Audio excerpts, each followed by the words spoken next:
የምታገለግሉ ወንድሞች በጣም መጠንቅ አለባችሁ። በብዙ ነገር በጣም በብዙ ነገር ሰዎች ሪከርድ ያደርጓቸዋል። ጥያቄ አለን ምናምን እያሉ በተለይ በእህቶች በኩል ብዙ ነገሮች አሉ ብቻ። ስለዚህ ፐርፐዝሊ አንዳንድ ጊዜም ሆን ተብሎ የሚደረጉ ነገሮች ስላሉ በጣም ፈተና ስለሚያበዙባችሁ በተለይ እናንተ መምህራን ላይ፣ እኛ ምስኪኖቹ ላይ እንኳን ማንም አይመጣም፣ ምን ያገኛሉ? እናንተ ላይ ግን ብዙ ውጊያ ስለሚኖር በጣም ጥበብ ያስፈልጋል፣ በጣም ማስተዋል ይፈልጋል። ምክንያቱም ነገ ብዙ አገልግሎቱን የሚያደናቅፍ ነገ እናንተንም ከአገልግሎቱ ለማሸማቀቅ የሚሞከሩ ብዙ ነገሮች እንዳሉ ስለማይ ነው። እና በቃ በቴሌግራም ጨርሱ፣ በአካል ማግኘት አይጠበቅብህም። አንተ በፈለግከው መልኩ አጣራ። ከዛ በኋላ ያመንክበትን ነገር ንገርን፣ እኛ ደግሞ እናግዛለን ማለት ነው። ልደት ትክክል። እሺ ሳዶር ሰላም ብያለሁ። በጣም ልክ ነህ። እና ሪኮርድ ምናምን ያልከው ነገር እንዳይረሳ ነው። አዎ በውስጥ የሚታወሩትን ሰዎች ተጠንቀቁ። ታንክ ዩ። እሺ እንዴት ዋላችሁ? ሰላም ዋላችሁ? አሁን ድምጽ ይሰማል? ቅድም ኔትወርክ መሰለኝ እንትን ያለብኝ ነው። እሺ ሳዶር ከየት ቤተ እምነት ነህ? ኦርቶዶክስ ቤተ እምነት። ቅድም ሜሴንጀሩን አንተ መልእክተኛው። እሺ እና የመጀመሪያው ጥያቄ በእመቤታችን ዙሪያ ነው። እመቤታችን እንትን ከሆነች ማለት እንደ ሌሎቹ ያን ያክል ጸጋ የላትም ማለት ጸጋዋ እሱ ኢየሱስ ክርስቶስ ስለመረጣት ነው ምናምን እንትን ያለች የተባለች ማለት ሌላ ማንንም ሰው መምረጥ ይችል ነበረ ከዛ በፊት ምናምን ብለው የሚያምኑ ፕሮቴስታንት አማኞች እና የአማኞች ነበሩ። እና አሁን እንደዚህ ያለች ልጅቷ በእኛ ትምህርት ደግሞ ኦርቶዶክሳዊ ላይ ባለፈው አባ ገብረ ኪዳንም ሲያስተምሩ መመረጥ እንትን ያለ ነው። መመረጥ ከእግዚአብሔር እንትን የተሰጠ ነገር ሲሆን ነገር ግን የተመረጠበትን ነገር ማጽናት ደግሞ የሰው ምርጫ ነው ምናምን የራሱ እንትን ነው ምናምን ቢሆን አሁን እመቤታችን የተመረጠችው ቅድስት ስለሆነች ነው ወይስ እግዚአብሔር ቅዱስ እንትን ያለው መጀመሪያ ስለመረጣት ነው ቅድስት የሆነችው? ከተመረጠች በኋላ ነው ቅድስት የሆነችው ወይስ ከመመረጧ በፊት ቅድስት ነበረች ምናምን ይባላል? ይሄ ጴንቶች ጥያቄ ነው። አንተም ብለህ መለስክላቸው። በአጭሩ ስጠይቁ አንተም ብለህ መለስክላቸው። ያው እኔም የማምነው በእንትን ነው የተመረጠችው ቅድስት ስለሆነች እና ንጽህናዋን ደግሞ ጠብቃ ስለኖረች ነው። ያው ማለት ማንም ሰው እንትን ለማለት ሊሆን ይችላል። ያው በስራው እንደሚጸድቅ ሁሉ ሰው አምናለሁ። እሺ ሳዶርዬ ልመልስልህ ባጭሩ። ድንግል ማርያም ሰዎች ሁሉ ይመረጣሉ። ሰዎች ሁሉ ጸጋ አላቸው። ጸጋ ሰጪ እግዚአብሔር ነው። ወደ ድንግል ማርያም ስንመጣ ግን ለማንም ያልተሰጠ ጸጋ፣ ለምሳሌ እዚህ ዲያቆናት አሉ፣ መምህራን አሉ። እግዚአብሔር በእነዚህ ዲያቆናትና መምህራን ላይ በጸጋ ያድራል እናል አይደለ? በጸጋ አድሮ ያስተምራል፣ ይመክረናል እናል አይደለ? እመቤታችን ላይ ግን ከስጋዋ ስጋ ከነፍሷ ነፍስ ከደሟ ደም ነው የተዋሃደው። ገባ? ልዩነቱን አየኸው? ስለዚህ እመቤታችን በተወደደችበት፣ እመቤታችን በተከበረችበት፣ ስለ እመቤታችን ስናወራ የምናወራው ስለ አምላክናት ነው የምናወራው። ስለ እነ ጳውሎስ ስናወራ ስለ ሐዋርያት ተከታይ ወይም የጌታ ተከታይ ብለን ነው የምናስቀምጣቸው አይደል? እመቤታችንን ግን ስናወራት ምንድን ነው የምንላት? ስለ ማርያም ስናወራ ስለ አምላክናት ነው የምናወራ። አየሁ ልዩነቱን? ይሄ ከፍጥረት ሁሉ ምን ያረጋታል? ከፍ ያረጋታል። ከፍ ያረጋታል ሲባል ግን ትመለካለች። ከአምላክ እኩል ናት እያልን አይደለም። ፍጡር ናት፣ ግን ደግሞ ከፍጡር ደግሞ በላይ ናት። በምኗ? የአምላክናት በመሆኗ። የአምላክናት መሆን ማለት ከሁሉም ለማንም ያልተሰጠ ጸጋ፣ ወደፊትም ወደኋላ የማይሰጥ ጸጋ ነው። ልጄ ብላ አምላኳን መጥራት የምችል ድንግል ማርያም ብቻ ናት።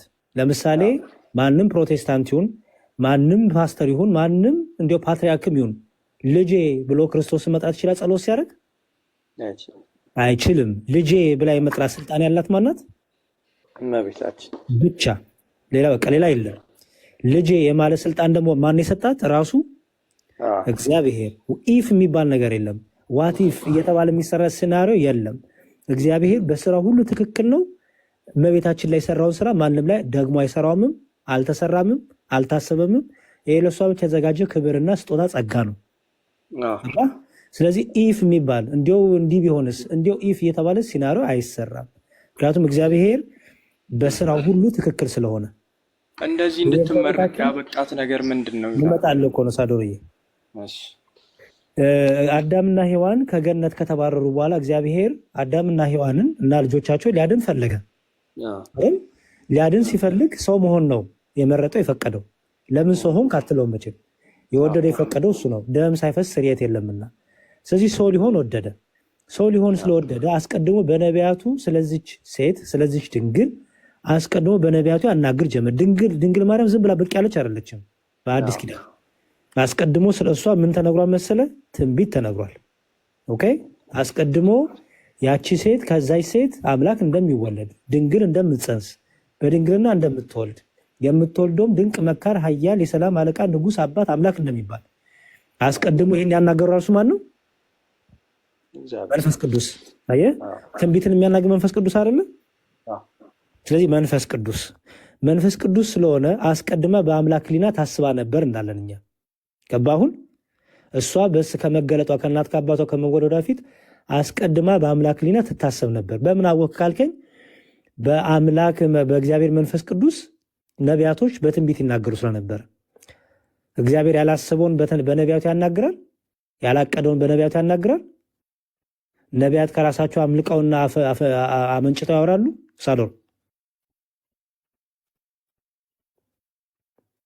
ሳዶር አለ አለሁ። አይሰማም? እሺ እየሰማኝ ነው ያልኩትን እየሰማሁ ነው። አያናግርም። በጣም ስለዚህ አስቀድማ በእግዚአብሔርነት ታስባ ነበረ። መልካም። ከዛ ደግሞ በሐዲስ ኪዳን ደግሞ ድንግል ማርያም ተገለጠች፣ ከእናት ከአባቷ ተወለደች አይደል? መልአኩ ወደ እርሷ መጥቶ ምን አላት? ድንግል ማርያምን ሉቃስ ወንጌል ምዕራፍ 1 ላይ የእሷን ደግሞ ንጽህና ደግሞ ላሳየ ቅድስናዋን ላሳየ ስለፈለኩ ነው። ምክንያቱም እግዚአብሔር ለእግዚአብሔር ማደሪያ ሊሆን የተገባው እንግዲህ ማደሪያ ሲባል ከስጋዋ ስጋ ከነፍሷ ነፍስ ሰው የሚሆንባት ማደሪያው ማለት ነው አይደል? ስለዚህ ንጽሕት ማደሪያ ይፈልጋል እግዚአብሔር። ቅዱስ ነው፣ ቅዱስ ማደሪያ ይፈልጋል። እስራኤልያን እንኳን እግዚአብሔር ምን ብሏቸው? በመካከላቸው ሆን ዘንድ ቅዱሳን ሁኑ ብሏል። እኔ ቅዱስ ነኝና ቅዱሳን ሁኑ ብሏል። ገባ? በእነሱ እንኳን መካከል በጸጋው እንዲገለጥ እግዚአብሔር በበረከቱ ከእነሱ ጋር እንዲሆን እነሱን ምን አይነት መስፈር ሰጥቷቸዋል? ቅዱስ ሁኑ ብሏል አይደል? ቅዱስ ሳይሆኑ እግዚአብሔር በመካከላቸው ይገኛል? አይገኝም። አየህ? ኦኬ። ወደ ድንግል ማርያም ስትመጣ ደግሞ ድንግል ማርያም ንጽሕት ቅድስት ባትሆን በስጋም በነፍሷ ንጽሕት ቅድስት ባትሆን አስቀድማ ንጽሕናዋን ቅድስናዋን የተጠበቀች ባትሆን ንጹሕ ማደሪያ ይፈልጋል። እንዳልኩ ነው። ቅዱስ በመካከላችሁ እንደሆን ራሳችሁን ቀድሱ ይላል ጌታ። በመካከላችሁ ለመሆን እግዚአብሔር ቀድሱ ራሳችሁን ካለ ከስጋዋ ስጋ ከነፍሷ ነፍስ ለመዋሃድ ሰው ለመሆን ማደሪያው ቅድስት መሆን የለባትም? ቅዱስ መሆን ድንግል ማርያም በሐሳቧም በስጋዋም በነፍሷም ንጽሕትና ቅድስት ናት። ይሄ የእሷ ምንድን ነው ማለት ነው? ትጋቷ፣ ብርታቷ፣ ምርጫዋ ነው ማለት ነው። በእኛ በክርስቲያኖች ተገደህ አይደለም ቅዱስ የምትሆነው። ተገደክ ነው አይደለም። ተጭኖብክ ነው አይደለም። ወደ ፈቅደክ ነው። ለምሳሌ በኦሪት ዘፍጥረት ላይ አዳምና ሔዋን ማን ወለዱ? አቤልና ቃይልን አይደል? ኦኬ። አቤል ለምን ኃጢአተኛ አልሆነም? ለምን አቤል ክፉ አልሆነም እንደ ወንድሙ እንደ ቃይል? የራሱ ምርጫ። ቃይልን ባይዘወይ ተነግሮት ነበረ ምርጫ እንዳለው። ምን ተብሎ? ተጠንቀቅ፣ በበር ወይ በልብህ ክፉ ነገር እየመጣ ነው እንዳታረገው ተጠንቀቅ፣ ሰልጥንበት ተባለ። አለማድረግ ትችላለህ ተብሏል። ቃይል ግን አልፈልግም ብሎ አረገ። ስለዚህ ነፃ ፈቃድ አለን አይደል? ነፃ ፈቃዳችንን ጥሶ የሚመጣ እግዚአብሔር የለም። ወደ ፈቅደ ነው የምትከተለው። ስለዚህ ድንግል ማርያም ሳትወድ ሳትፈቅድ ለንጹህ እግዚአብሔር ንጹህ ማደሪያው ለመሆን ሳትዘጋጅ ንጹህ ቅዱስ የእግዚአብሔር ልጅ ይመጣል ወደ እርሷ? አይመጣም። ስለዚህ እንዲህ ሆነ። ቅዱስ ገብርኤል መጥቶ ሲያበስራት ከንግግሯ በደንብ አስተውል። እሺ፣ የመጀመሪያው ሰላምታ ራሱ የቅዱስ ገብርኤል ሰላምታ አስቀድሞ የተሰጣትን እሷ ጋር ያለውን ንጽህና ቅድስና በእግዚአብሔር ዘንድ ያላትን መወደድ ያሳያል። ከመጸነሷ በፊት ነው የምነግርህ።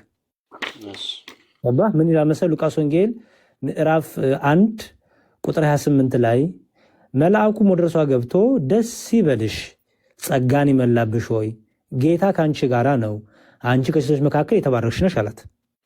አስተውል። አሁን ይሄ ገና ጌታን ከመጸነሷ በፊት ነው። ከሰላምታው ምን ትረዳለህ? ደስ ይበልሽ፣ ጸጋ የሞላብሽ ሆይ። ጸጋ ልሞላብሽ ነው አለ አላለም? የሞላብሽ ሆይ። ስለዚህ መቼ ነው የሞላባት ጌታ ብትል አስቀድሞ ደግሞ ጌታ እንዲሞላባት ተገዳ ነው እንዴ? ተሞላባት ተገዳ ነው እንዴ? ጸጋ እግዚአብሔር የበዛላት ወዳ ፈቅዳ አይደል እንዴ? ራሷን ስለጠበቀች አይደል?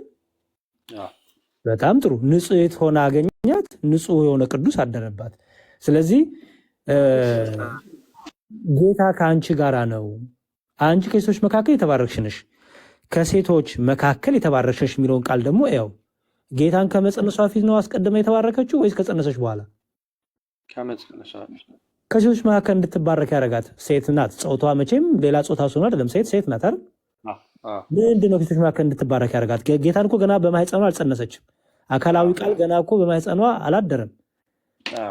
ኦኬ፣ ምንድነው ታዲያ ገና ጌታ በማህፀኗ ሲያድር ከሴቶች መካከል ከፍ ያደረጋት፣ የለያት፣ የባረካት፣ ከፍ ያደረጋት ምንድን ነው? ቅድስናዋ። በጣም ጎበዝ። ፖዘቲቭ የሆነ ጭንቅላት ካለ በጣም ቀላል ነው መረዳት። እሺ፣ ይሄ በአንደኛ የራሷን ንጽህና ቅድስና፣ ሁለተኛ ደግሞ በእግዚአብሔር ፊት ያላትን ከፍጥረት ሁሉ የተለየ እግዚአብሔር ከእሷ ጋር ያለውን ዓላማ ያሳያል። ምክንያቱም ከፍጥረት ሁሉ የተባረክሽ ነው የተባለ የለም በመጽሐፍ ቅዱስ አለ? የለም። መልአኩም ወደ እርሷ ገብቶ እንደዚህ ካላት በኋላ እርሷን ባየችው ጊዜ ከንግግሩ በጣም ደነገጠችና ይህ እንዴት ያለ ሰላምታ ነው አለች። አስተውል እንግዲህ ምን አለች? ይህ ምን አይነት ሰላምታ ነው?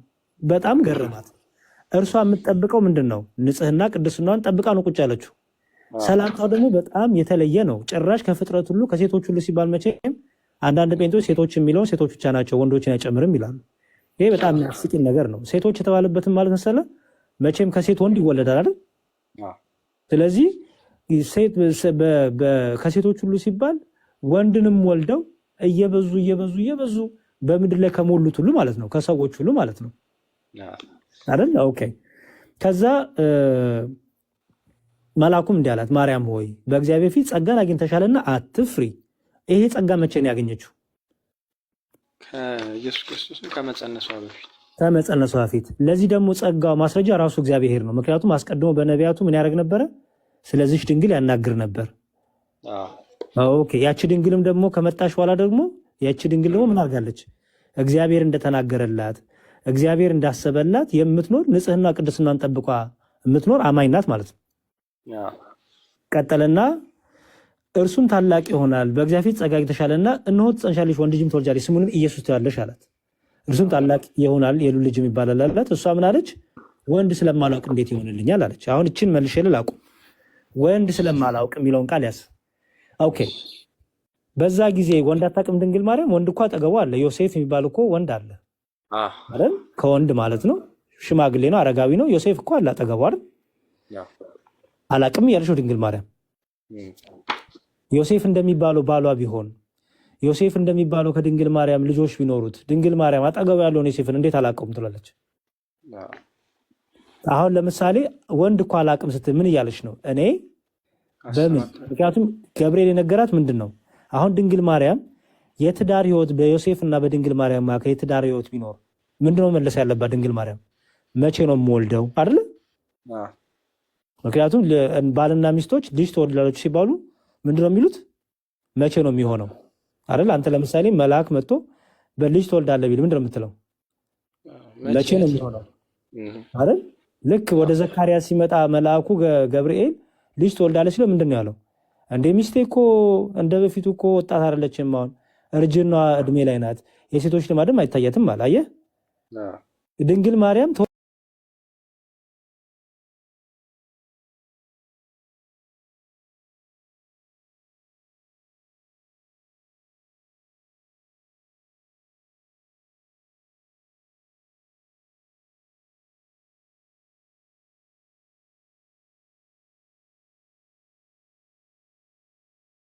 ድንግል ማርያምን ገባ ወንድ አላውቅም አለች። ከዛ መልአኩም ብሎ መለሰላት መንፈስ ቅዱስ በአንቺ ላይ ይመጣል፣ የልዑል ኃይልም ይጸልልልሻል፣ ስለዚህ ደግሞ ከአንቺ ምድር ቅዱስ የእግዚአብሔር ልጅ ይባላል አላት ማለት ነው። እነሆ ዘመድሽ። እንዲያውም የሚገርም ጥቅስ ጠቀሰላት። ምን ብሎ? ጥቅስ ሳይሆን ምስክር አድርጎ ጭራሽ ኤልሳቤት እንዲህ ብሎ ነገራት ማለት ነው። ይሄን የነገራት ለምንድን ነው? ድንግል ማለት ተከራከሪ ስለምኗ? ስለ ንጽህናዋ፣ ስለ ድንግልናዋ አይደለም የምትከራከረው? እኔ እኮ አላቅም ወንድ፣ እኔ እኮ እንደዚህ አላስብም፣ እኔ እኮ ንጽህናዬን ቅድስናዬን ጠብቅ ያለው ሰው ነኝ፣ እንዴት ይሆናል? ክርክር ላይ ናት። ስለዚህ መልአኩ በመጨረሻ ያሳመናትን ብሎ ነው ለእግዚአብሔር የሚሳነው ነገር የለም። ለዚህ ምስክር ደግሞ አክስትሽ ማናት? ዘመድሽ ኤልሳቤጥ በስተርጅናዋ የጸነሰች እያት አለ ማለት ነው። ከዘመናሽ ድንግል ማርያም እንሆ እንደ ቃል ይደረግልኝ፣ እኔ ለጌታ ባሪያው ነኝ አገልጋዩ ነኝ አለች። ስለዚህ ድንግል ማርያም ተገዳ አይደለም፣ ወዳ ፈቅዳ ንጽህናዋን ቅድስናዋን የጠበቀች እግዚአብሔር ደግሞ ንጽሕት ቅድስት አዳራሽ ማደሪያውን ድንግል ማርያምን ወደደ፣ መረጠ፣ ፈቀደ፣ አሻተተ በምድር ላይ። ስለዚህ ንጽሕት ቅድስት የሆነች ድንግል ማርያምን አገኘ። ስለዚህ በእርሷ አደረ። ንጽሕት ማደሪያ ሆና ስለጠበቀችው ንጹሕ ቅዱስ የሆነ በባህሪው ንጹሕ የእግዚአብሔር ልጅ አካላዊ ቃል በማኅፀኗ አደረ፣ ቃል ሥጋ ሆነ ማለት ነው። ጨርሻለሁ። እነ መምህር የሚጨምሩልህ ነገር ካለ ይጨምሩልህ። ከዚህ በኋላ ግን ሌላ ሰው ይቀጥል። እሺ፣ ውሸት የሚሉ ስላሉ በኋላ ትገባላችሁ። እነ ብርሃን ምናምን ፕሮቴስታንት ከሆናችሁ ውሸት ውሸት ያላችሁ ሰዎች በኋላ ትገቡና አሁን ያወራቱን ሁሉ በማስረጃ ውሸት መሆኑን ፕሩፍ ታደርጋላችሁ ማለት ነው። እሺ፣ ዲያቆን መምህራን የምትጨምሩት ነገር ካለ? ያሬድ በጣም ቃለ ሕይወት ያሰማልን። ሳዶር እንግዲህ ተላላኪ ነኝ ተልኬ ነው የመጣሁት ብለሃል። እንደተነገረ እንደምታደርስ ተስፋ አለን ማለት ነው። ብዙ ጊዜ በእግዚአብሔር ፈቃድ።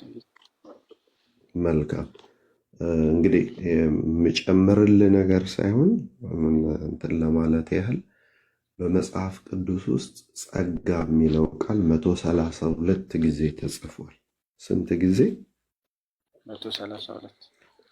132 ጊዜ።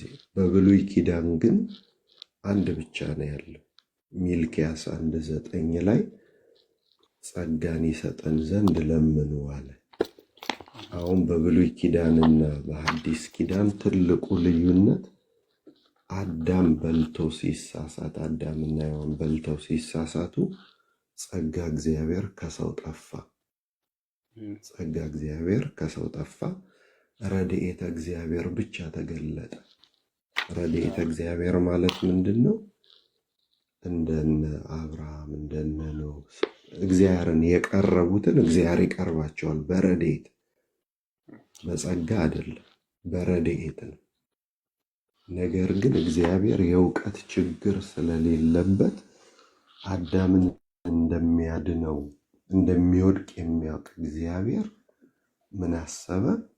ተወልዶ እንደሚያድነው አሰበና ከደረቅ መሬት ያወጣውን አዳም ከድንግል ተወልዶ ሊያስድነው ወሰነ። ሲወስን ያገኘው እመቤታችንን ነው። ስለዚህ ማንም ሰው ቢጠይቅህ ለምሳሌ አንደኛ ቆሮንቶስ 12:4 ላይ የጸጋ ስጦታ ልዩ ልዩ ነው፣ መንፈስ ግን አንድ ነው፣ አገልግሎትም ልዩ ነው ይላል። ማናችንም የተሰጠን ጸጋ ይሄ ከመዳን ውጭ ያለው ጸጋ አጥብቀን ብንይዘው የምንጠቀምበት መክሊት ነው። ካልያዝነው ግን የሚወሰድ ነው። ይሁዳ የሐዋርያነት ጸጋ ተሰጠው፣ ስላልያዘው አጣው። ለእመቤታችን ግን የተሰጠው ጸጋ የማይቀየር ዶግማ ነው። በቃ ማንም ሊለውጠው አይችልም። ተግባብተን? እናትም ድንግልም ናት። እናትም ናት ድንግልም ናት። ፍጡር ናት፣ ፈጣሪዋን ግን ወልዳለች። ለዚህ ነው ከፍጡራን በላይ የምትሆነው። እና ስለዚህ ከ132ቱ ጥቅስ ውስጥ አንድ በብሉይ ኪዳን አለ፣ 131ዱ በሐዲስ ኪዳን ነው። የእመቤታችንን ጸጋ የሚመስል ግን ምንም የለም። ስለዚህ አንዱ የእሷ ጸጋ ለብቻ ሲቀመጥ በሐዲስ ኪዳን 130 ጥቅስ ለሌሎች ሰዎች ተሰጥቷል። 130 ጥቅስ ማብራሪያ የሚያስፈልገው የጸጋ ጉዳይ ለሰዎች ተሰጥቷል። በብሉይ ኪዳን አንድ አለ፣ አንድ ጸጋ ትቀራለች። ያቺ ጸጋ የማናት? የእመቤታችን ናት። የእመቤታችን ጸጋ ማብራሪያ ያስፈልገው። ምክንያቱም ከፍጡራን በላይ ናት፣ ከፈጣሪ ደግሞ በታች ናት። ስለዚህ ከ132 ውስጥ 131ዱ ይነበባል፣ ይተረጎማል። ለእሷ የተሰጣት ግን በማንም የማይደረግ በማንም የማይደገም ነው ማለት ነው።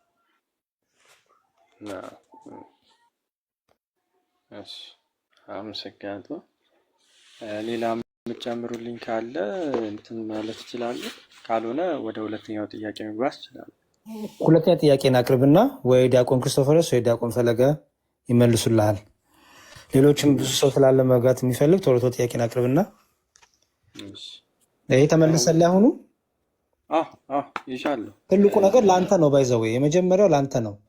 እነሱ ጋር እነሱ ሊቀበሉት ላይቀበሉት ይችላሉ። እሱ የእነሱ ምርጫ ነው። አንተ ግን እንደ አንድ ክርስቲያን ብትጠየቅ መልስ የሆነ ሊሆን የሚገባው ሰው አንተ ነህ። መጀመሪያ አሁን ለእነሱ ብለህ ማዳመጥ ሳይሆን መጀመሪያ ለራስህ ብለህ ማዳመጥ መረዳት አለብህ። እነሱ ጋር ሄደህ ላይቀበሉ ይችላሉ። ስለዚህ ባይቀበሉም እውነቱን ይዘህ አንተ መቀጠል አለብህ እና እሱን በደንብ አስተውል። እሺ ጠይቅ። ሁለተኛ ጥያቄ። ሁለተኛው ደግሞ ስለ ጥምቀት ነው። ማለት የህፃናት ጥምቀት ላይ በተመለከተ ዙሪያ ነው። እንደዚህ ያው በብዛት ሁልጊዜ ይጠየቃል ምናምን። እኔ እንትን ብዬ አላውቅም። ወንድ ልጅ በ40 ቀን ሴት በ80 ቀን እና እንደዚህ አይነት ጥምቀት መሆን የለበትም። ሰው ካመነ ወንጌል እንትን ከተሰበከ በኋላ ነው መጠመቅ ያለበት ምናምን የሚሉትን ነገር ስላለ በዚህ ጉዳይ ላይ ብቻ። ክርስቶፈረስ ጥያቄውን ሰምተዋል? ይቀጥሉ። ሰላም ለእናንተ ይሁን። በድጋሚ እንዴት ናችሁ? በጣም ባጭሩ ለመመለስ ያህል ሳዶር ይሰማሃል አይደል? ይሰማኛል። አዎ። አሁን ይሄ ጥያቄ ከፕሮቴስታንቶች የሚጠየቅ ጥያቄ ስለሆነ በመጀመሪያ ደረጃ ጥምቀትን እንዴት ነው እነሱ የሚረዱት የሚለውን ነገር ማወቅ ያስፈልጋል። ጥምቀት ለመዳን መሰረታዊ ጉዳይ ነው፣ የእግዚአብሔር ልጅ ለመሆን መሰረታዊ ጉዳይ ነው ብለው ነው የሚያምኑት ወይስ ደግሞ ጥምቀት ምልክት ነው፣ ምስክርነት ነው ብለው ነው ወይ የሚያምኑት የሚለውን ነገር መለየት ያስፈልጋል። አሁን እነሱ ብዙ ጊዜ ዘለው ከስርም ላላችሁ ያው ብዙ ጊዜ የምናነሳው ዘለው ለምን በሕፃንነታችሁ ትጠመቃላችሁ ከኦርቶዶክሳውያን ቤተሰቦች የምትወለዱ ምናምን እንደዚህ ነው የሚሉን እና ከዛ በፊት የሚቀርመው ግን ለምንድን ነው የምንጠመቀው የሚለውን ነገር ማወቅ ያስፈልጋል። እንዳጠቃላይ የጥምቀትን ዓላማ ማለት ነው። ጥምቀት ለመዳን በጣም መሰረታዊ ጉዳይ ነው። የኃጢአት ስርየትን ለማግኘት ከኃጢአት ለመታጠብ ክርስቶስን ለመልበስና ዳግም ለመፈጠር ወይም ደግሞ የሐዲስ ተፈጥሮ ዳግም ለመወለድ ወይም ደግሞ የእርሱ ልጆች ለመሆን መሰረታዊ ጉዳይ ነው። ስለዚህ ቀድመው ሰዎች መረዳት ያለባቸው ይህንን ነው። ከየትኛውም የፕሮቴስታንት አካል ጋር በምታደርጉት ውይይት ቀድሞ ሰው መረዳት ያለበት ይህንን ነው እና አሁን ያልናቸውን እንትኖች መጠቃቀስ ይቻላል። ለምሳሌ ማለት ነው ዮሐንስ ወንጌል ምዕራፍ 3 ላይ ከቁጥር 3 እስከ 5 ሰው ዳግመኛ ከውሃና ከመንፈስ ካልተወለደ በቀር ወደ እግዚአብሔር መንግስት አይገባም ይላል። አንድ ጥያቄ ልጠይቅህ ሳዶር፣ ወደ እግዚአብሔር መንግስት መግባት መዳን ነው አይደለም? ወደ እግዚአብሔር መንግስት መግባት መዳን ነው አይደለም? መዳን ነው አይደል? መዳን ነው። አዎ፣ በሱ ነው የሚደመደመው። እንግዲህ ሰው ዳግመኛ ከውሃና ከመንፈስ ካልተወለደ በቀር ወደ እግዚአብሔር መንግስት አይገባም ማለት ምን እያለን ነው? ከውሃና ከመንፈስ የሚለው በአብ በወልድ በመንፈስ ቅዱስ ስም በቅዱሱ ውሃ ተጠምቀን ማለት ነው። ተጠምቀን ካልሆነ በስተቀር ያልተጠመቀ ወደ እግዚአብሔር መንግስት እንደማይገባ እየነገረን ነው። ስለዚህ ከውሃና ከመንፈስ ካልተወለደ የሚለው ምን ይነግረናል? የምንወለደው ዳግም የምንወለደው መንፈስ ከሆነው ከእግዚአብሔር ከአብ ከወልድ ከመንፈስ ቅዱስ የምንወለደው በውሃ ስንጠመቅ እንደሆነ እየነገረን ነው። ስለዚህ ጥምቀት ከእግዚአብሔር የጸጋ ልጅነትን የምናገኝበት ወይም ዳግም የምንወለድበት ታላቅ የሆነ ምስጢር እንደሆነ እየነገረን ነው። ዮሐንስ ወንጌል ምዕራፍ 3 ከ3 እስከ 5 ራሱ ጌታችን መድኃኒታችን ኢየሱስ ክርስቶስ በማቴዎስ ወንጌል ምዕራፍ 28 ቁጥር 19 ላይ ሄዱና አሕዛብን ሁሉ በአብ በወልድና በመንፈስ ቅዱስ ስም እያጠመቃችኋቸው ደቀ መዛሙርት ያድርጓቸው የሚል ቃል አለው። ቆርጬ ነው እንትን ያልኩት። ቀጥሎ እያስተማራችኋቸው የሚል አለ። ስለዚህ ተመልከት፣ ደቀ መዛሙርት አድርጓቸው ማለት የኔ አድርጓቸው ማለት ነው። ስለዚህ ሰው የክርስቶስ የሚሆነው በአብ በወልድ በመንፈስ ቅዱስ ስም ወይም ክርስቲያን የሚሆነው የክርስቶስ ተከታይ መሆን የሚችለው በአብ በወልድ በመንፈስ ቅዱስ ስም ተጠምቆ ነው። ስለዚህ አንድ ሰው በአብ በወልድ በመንፈስ ቅዱስ የሚጠመቅበት ምክንያት የክርስቶስ እንዲሆን ነው። አየው፣ አካል እንድንሆን ልጆቹ እንድንሆን ነው። ስለዚህ ይህንን ማመን አለበት ሰው። ሲቀጥል የማርቆስ ወንጌል ምዕራፍ 16 ቁጥር 16 ላይ እንደዚህ እንጥቀሳቸውና ከዛ የህፃናቱ ቀላል ስለሚሆን ነው። ወንጌልን ለፍጥረት ሁሉ ስበኩ ይልና ያመነ የተጠመቀም ይድናል፣ ያላመነ ግን ይፈረድበታል። አሁን ሰዎች ይኸውልህ ህፃናት መጠመቅ የለባቸውም ለማለት የሚጠቅሱት ይህንን ነው። ያመነ እና የተጠመቀ ወይም ያመነ የተጠመቀም ይድናል ነው የሚለው። ስለዚህ መሰበክ አለ፣ ማመን አለ፣ መጠመቅ ወይም ማመን አለ፣ መጠመቅ፣ ከዛ ነው መዳን የሚመጣው አይነት ነገር ብለው ነው የሚጠቅሱት። ግን ሪሊ ፕሮቴስታንቶች ይህንን ክፍል ይቀበሉታል ወይ? ለምሳሌ ያመነና የተጠመቀ ይድናል ይላል ክፍሉ። አዎ ይላል። ከምን አንጻር ነው አውዱ የተነገረው እናየዋለን። ግን እነሱ ከተጠመቅን በኋላ አምነን ከዛ ተጠምቀን ነው ምንድነው ብለው ነው የሚያምኑት? ወይስ ደግሞ አምነን ድነን ነው የምንጠመቀው ነው ወይ የሚሉት? ይገለብጡታል እነሱ። አየው። ስለዚህ አሁን እነሱ ማመን፣ መጠመቅ፣ ከዛ መዳን የሚለውን አይቀበሉ። ምንድነው የሚሉት? ማመን፣ መዳን፣ መጠመቅ ነው የሚሉት። ገለበጡ፣ ሌላ ወንጌል አደረጉት።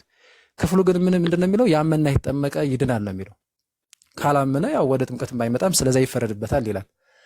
ስለዚህ አሁን ክፍሉን እነሱ ጥምቀት የሚዳንበት ሚስጥር አይደለም ብለው ስለሚያምኑ እንደ ምሳሌ እንደ ምስክርነት ስለሚወስዱት ዝም ብሎ ስርዓት ነው እንደዚህ ነው አጣጥለው ነው የሚወስዱት።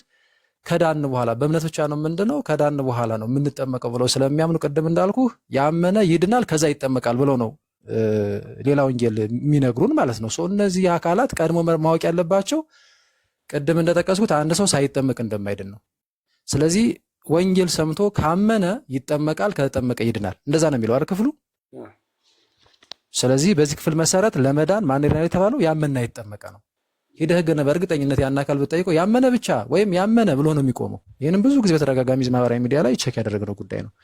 ለማንኛውም እሺ ባይቀበሉትም እንኳን ጥምቀት ላይ ሲደርሱ ቢያቃየሩትም ቦታውን ያመነ ይድናል ከዛ ይጠመቃል ቢሉም ግን ክፍሉ እዚህ ጋር ማመን መጠመቅና መዳን የሚለው ቅደም ተከተል የተቀመጠው ለማን ነው የሚለውን ነገር እንመልከት። አውዱ እዛው ስበኩ አይደል የሚለው።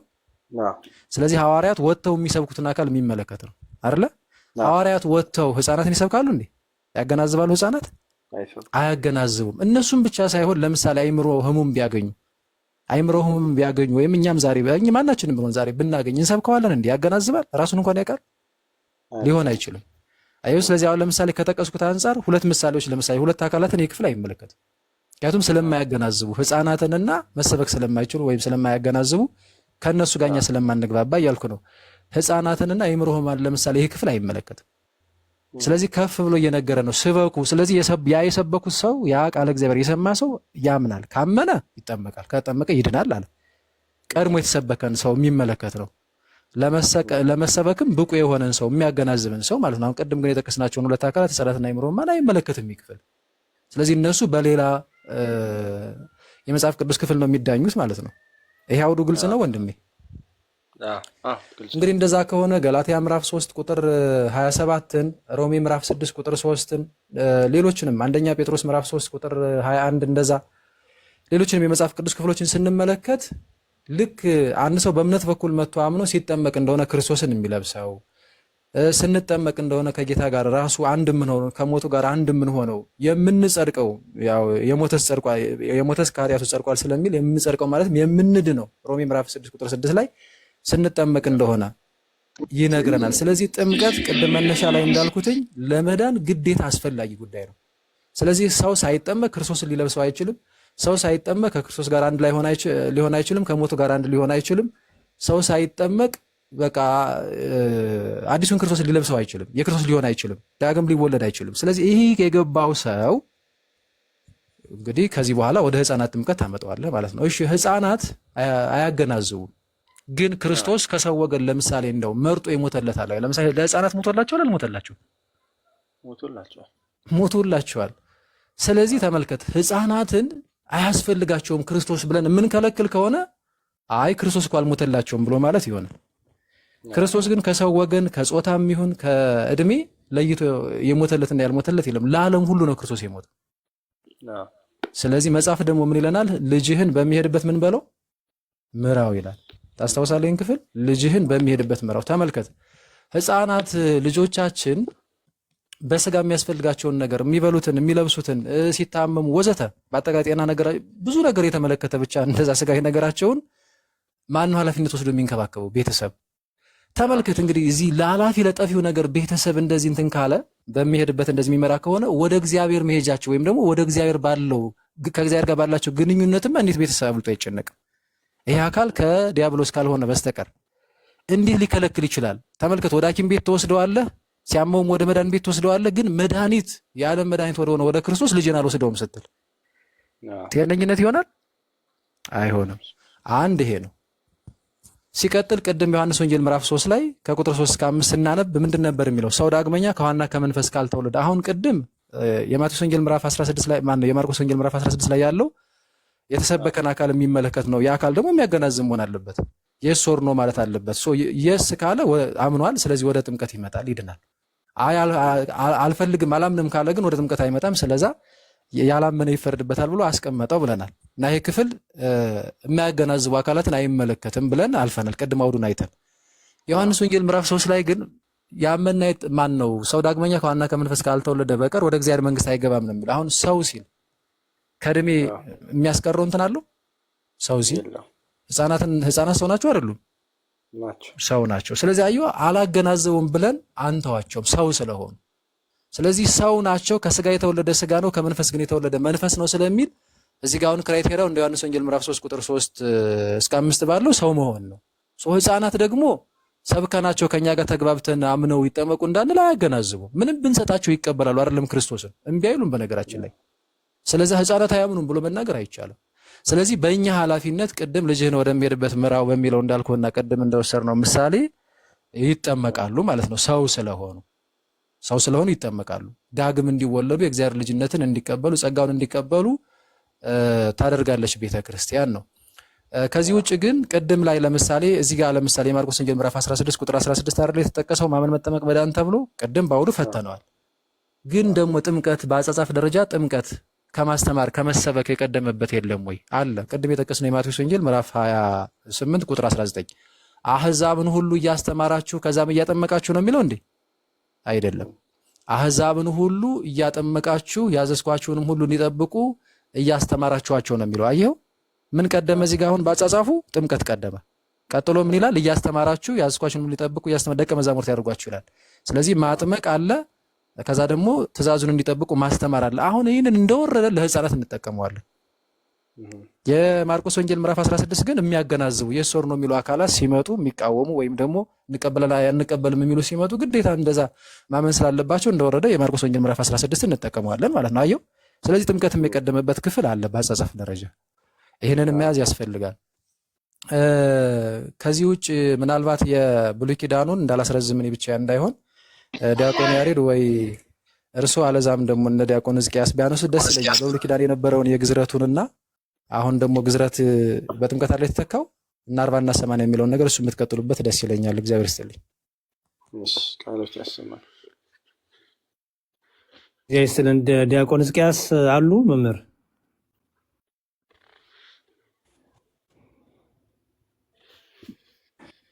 እሺ ኦኬ፣ እሺ ቃሎት ያሰማልን ዲያቆን ክሪስቶፈርስ። ሳዶርዬ ጥሩ ጥያቄ የጠየቀን የህፃናት ጥምቀት እንግዲህ የጠየቁ ሰዎች ከሙሉ ወንጌል ይሁኑ ከቃለ ሕይወት ይሁኑ ከመካነ ኢየሱስ ይሁኑ ምንም እውቀቱ የለንም። ግን የመካነ ኢየሱስ አማኞች ከሆኑ ህፃናት ያጠምቃሉ እና እሱንም ጠይቃቸው ለምን እንደምታጠምቁት ብለን። ምክንያቱም ጊዜ ፕሮቴስታንቶች እኛን የሚቃወሙትን ነገር እነሱ ያደርጉታል በቤታቸው። ህፃናትን ማጥመቅ ኃጢአት ነው፣ በደል ነው፣ ክልክል ነው፣ መጽሐፍ ቅዱስ አይደለም ብለው። መካነ ኢየሱስ ግን ህፃናትን ታጠምቃለች ለኃጢአት ስርየት ብላ። እንዲሁም የሚገርምህ ከኦርቶዶክስ አንድ ሰው ለምሳሌ ከኦርቶዶክስ ወጥቶ መካነ ኢየሱስ ቢሄድ አያጠምቁትም መካነ ኢየሱሶች። ምክንያቱም ኦርቶዶክስ ህፃን እያለ በ40 ቀኑ የተጠመቀው ጥምቀት ትክክል ነው ብለው ስለሚያምኑ፣ ጥምቀት አንዲት ነው ብለው ስለሚያምኑ። ይሄን ታውቃለህ? አታውቅም። ስለዚህ ጠይቃቸው። እኔ አንዳንዴ እኛን ከመቃወም በፊት እስቲ ምክንያቱም መካነ ኢየሱሶቹን ሄደው ቢጠይቋቸው ያስረዷቸዋል። በዚህ ምክንያት ያሉ እኮ የሚገርምህ ጥቅስ ይጠቅሳሉ መካነ ኢየሱሶቹ ራሳቸው ህፃናትን ለሚያጠምቁበት። እና ይሄን ነገር የያዘ ሰው ተመልሶ ግን ሲቃወም እኔ ያስቀኛል። ምክንያቱም ያው ሙሉ ወንጌሉም መካነ ኢየሱስም ድናለች በጌታ ያለች ናት ይላሉ። እኛን ግን በጌታ አይደላችሁም አልዳናችሁም፣ ምክንያቱም ህፃናት ታጠምቃላችሁ ይሉናል። የእነሱ ጋር ሲመጣ ድነዋል በህፃናት የሚያጠምቁት። እኛ ጋር ሲመጣ ደግሞ አልዳናችሁም ይሉናል። ይሄ በጣም አስቂኝ ነገር ነው። ኤኒዌይስ እኛ መካነ ኢየሱስም ሆነች ሙሉ ወንጌል አልዳኑም ባዮች ነን። ምክንያቱም ጥምቀት በራሱ ሐዋርያ ቅብብሎሽ ይፈልጋል ብለን ስለምናምን የሚያጠምቀው አካል ትክክለኛ ክህነት ስልጣን ከሐዋርያቱ የተቀባበለ መሆን አለበት ብለን ስለምናምን ርዕሳችን እሱ አይደለም። እንዲሁ እንድታስተውሉ ስለፈለግኩኝ ነው። እሺ የህፃናት ጥምቀትን ደግሞ አንድ ጥቂት ነገር ልበል። እኛ ህፃናት የምናጠምቅበት ምክንያት የመጀመሪያ መብታቸው ስለሆነ ነው። ባይዘወይ መብታቸው ስለሆነ ምን አይነት መብት ያላቸው መሰለ? ጌታችን አምላካቸው ኢየሱስ ክርስቶስ ምን አለ? ሰው ከውሃና ከመንፈስ ሰው አይደሉም ህፃናት ናቸው። ጌታ አስቀድሞ ስርዓቶችን ሰርቶልናል። ለምሳሌ የቅዱስ ቁርባንን ስርዓት ይሰራልን ከመስቀሉ በኋላ አይደለም ነው አይደለም፣ ከመስቀሉ በፊት ነው። የጥምቀትን ስርዓት የሰራልን አስቀድሞ ነው። በጥምቀት የሚገኘውን ጸጋ ሲያስተምር የነበረው ጌታ ያመነ የጠመቀ ይድናል ያለው ከመስቀሉ በኋላ ነው አይደለም። አየህ፣ ጌታ አስቀድሞ ትምህርቱን ስርዓቱን ሰርቶልን ኋላም ደግሞ በቤዛነቱ ደግሞ ያን ነገር ደመደመልን፣ ፈጸመልን፣ አተመው። ስለዚህ አስቀድሞ ጌታ እነዚህ የጥምቀት ትምህርቶች በጥምቀት የሚገኘውን ጸጋ ያስተምር ነበር። ካስተማራቸው ትምህርቶች አንደኛው ምንድን ነው? ሰው ከውሃና ከመንፈስ። የትኛው ሰው? ሰው የሆነ ሁሉ ምን መሆን አለበት? ከውሃና ከመንፈስ መወለድ አለበት። ከእናት ከአባቱ የሚወለደው ልደት የስጋ ልደት ይባላል። ከአብ ከወልድ ከመንፈስ ቅዱስ ግን የሚያደርገው ልደት በውሃ ጥምቀቱን ይባላል፣ የመንፈስ ልደት ይባላል። ስለዚህ አንደኛ የምንጠቅሰው ጥቅስ ይሄ ነው። ወደ ብሉይ ኪዳኑ ቅድም ዲያቆን ክርስቶፎርስ እንዳሉት ወንድ ልጅ በተወለደ በ40ኛው ቀን ሴት ልጅ በተወለደ በ80ኛው ቀን ወደ መቅደስ ያመጡ ነበረ። ወደ መቅደስ ሲመጡ የሚገርም መስዋዕትን ይዞ ይመጣሉ። ለልጆቻቸው እንዲባረኩ መስዋዕትን ይዞ ይመጣሉ። በእናትና በአባቶቻቸው እቅፍ ሆነው በ40ና ወንዱ በ40 ቀን ሴቷ በ80 ቀን ወደ ቤተ መቅደስ መጥቶ መስዋዕት ቀርቦ ቡራክ የተሰጥቷቸው ይሄዳሉ ማለት ነው። ኦኬ፣ ግርዘትም ይፈጽማሉ ወንዶቹ። እንግዲህ በሐዲስ ኪዳን ግርዘት በምን ተተክቷል መሰለ? በጥምቀት ተተክቷል። ኦኬ፣ ምክንያቱም መገረዝ አለመገረዝ አሁን አይጠቅምም አይደል? አሁን ተገረዝ ካልተገረዝ ምንም ጥቅም የለውም። አሁን ከጌታ ጋር አንድ የሚያደርግህ የቱ ነው? ጥምቀት ነው። መጽሐፍ ቅዱሳችን እንዲህ ይላል። የዚህ አንደኛ ቆሮንቶስ ምዕራፍ 10 ላይ አንደኛ ቆሮንቶስ ምዕራፍ 10 እንዲህ ይላል። በደንብ አስተውል እሺ። ወንድሞች ይህን ታውቁ ዘንድ እወዳለሁ። አባቶቻችን ሁሉ ከደመና በታች ነበሩ፣ ሁሉም በባህር መካከል ተሻገሩ፣ ሁሉም ሙሴን ይተባበሩ ዘንድ በደመናና በባህር ተጠመቁ አለ። ሁሉም ያን መንፈሳዊ መብል፣ ሁሉም ያን መንፈሳዊ መጠጥ ጠጡ። ኦኬ፣ ከነ ሙሴ ጋር ሙሴ ይዟቸው ከወጡት ህዝቦች ውስጥ ወጣትና አዋቂ ብቻ ነው ይዞ ወጣው። ህፃናት አልነበሩ ነበሩ። ኦኬ፣ ምን ይላል? በደመናውና በዛ በሁሉም በባህርና ከደመና በታች ነበሩ አለና ሁሉም ይተባበሩ ዘንድ በደመናና በባህር ተጠመቁ ይላል። ኦኬ፣ ህፃናቱ የሉበትም እንዴ? እዛ ውስጥ አሉበት። መንፈሳዊን መብል መጠጡ ይላል። ህፃናቱ የሉበትም እዛ ውስጥ? አይ በቃ ነው መንፈሳዊን መብል ህፃናት እንዳይበሉ በቃ ይከልከሉ የሚል አለ። ሁሉም ነው አይደል መንፈሳዊ መብል የጠጣው? ሁሉም ነው አይደል በባህር የተጠመቀው?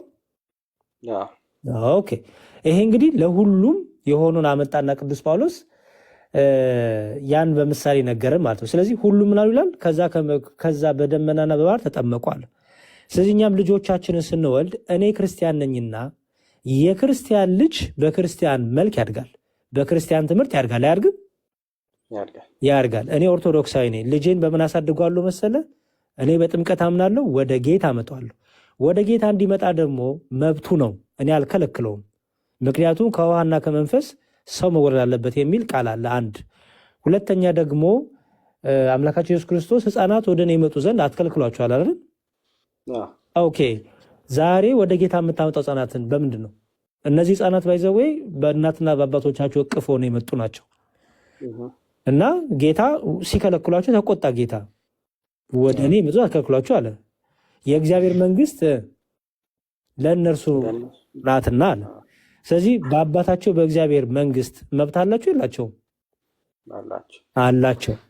አንተ ወደ አባታቸው መንግስት እንዳይመጡ መከልከል መብት የለህም። ምክንያቱም ምንድን ያለው ጌታ? እንዳትከለክሏቸው ብሏል። ገባህ አይደል? ስለዚህ ህፃናትን እኛ የምናመጣው በምንድን ነው? እና ከጌታ ጋር አንድ የምናደርጋቸው ምንድን ነው? በጥምቀት ከጌታ ጋር አንድ እናደርጋቸዋለን። ኦኬ፣ በመጽሐፍ ቅዱስ ከነ ቤተሰቦቻቸው የተጠመቁ ብዙ ሰዎች አሉ። አሁን እንግዲህ በመጽሐፍ ቅዱስ ቤተሰብ ሲባል ምንድን ነው የምትረዳው? አዋቂ ብቻ ማለት ነው ወይ ደግሞ ህፃናት ብቻ ማለት ነው? አይደለም። አንድ ላይ ሁሉንም ኮንተንት ይዛል አይደል? ቤተሰብ የሚለውን ንባብ ይዘህ አይ አዋቂ ብቻ ናቸው ማለት ትችላለህ? አትችልም። ቤተሰብ የሚለውን ይዘህ አይ ህፃናት ብቻ ናቸው ማለት ትችላለህ? አትችልም። ስለዚህ ቤተሰብ የሚለውን በምን ነው የምትረዳው? ሁሉንም የያዘ ነው።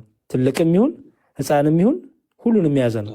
መርጠህ ግን ለአንተ ሀሳብ እንዲመች አድርገህ መርጠህ አይ ትልቅ ሰው ብቻ ነው ያለው ብትል ያስኬዳል? አያስኬድም። ኦኬ መጽሐፍ ቅዱሱ ከነቤተሰቦቻቸው የጠመቁ ሰዎች አሉ። እሱን ጥቅሶች ልንገርህ። እሺ የሐዋርያት ሥራ ምዕራፍ 18 ላይ እንዲህ ይላል፣ የምኩራብ አለቃ ቆሮስጶስም ከቤተሰቦቹ ጋር ሁሉ በጌታ አመነ። ከቆሮንቶስ ሰዎች ብዙ በሰሙ ጊዜ አምነው ተጠመቁ ይላል። ከምኑ ጋር ተጠመቁ ይላል? ከቤተሰቦቹ ጋር። እሺ ለምሳሌ አንተ ክርስቲያን ነህ፣ ልጅ ወለድክ።